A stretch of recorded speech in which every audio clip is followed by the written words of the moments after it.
The correct way to connect the Bioplasm device and start up. First, connect the blue USB drive and listen for the signal the computer will make.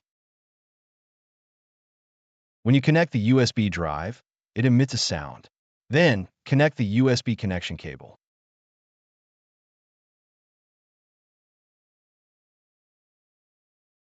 Here, the device's box has 3 connection ports. Here you can see an image that looks like a headset appears.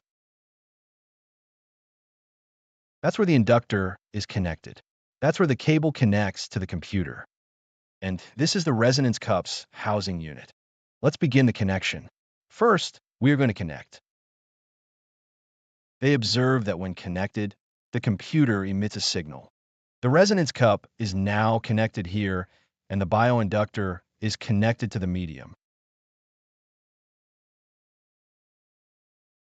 Once the connection is ready, we go to the computer and use the mouse to right-click.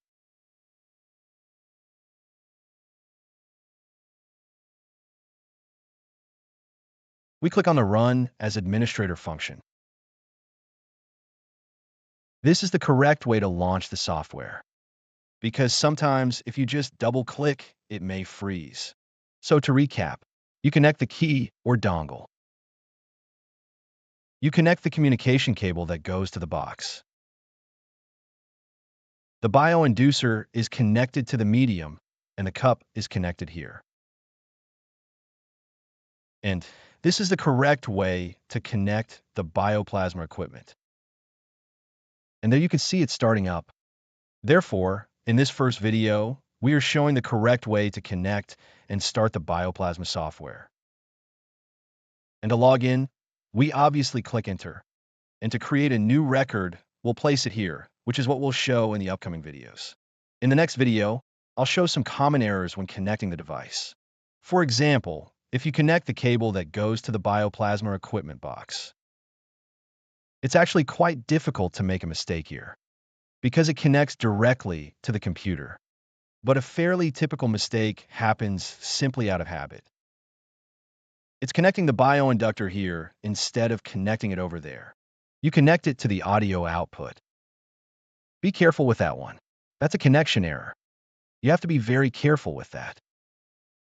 Do not connect the bioinductor to the audio output.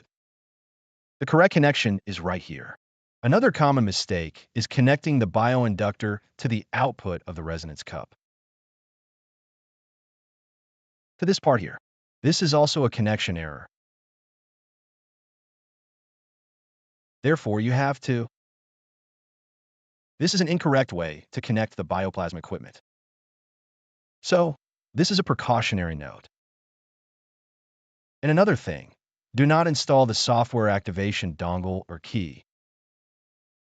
These are mistakes you must be cautious of during installation to ensure the system works properly and the bioplasma software can start.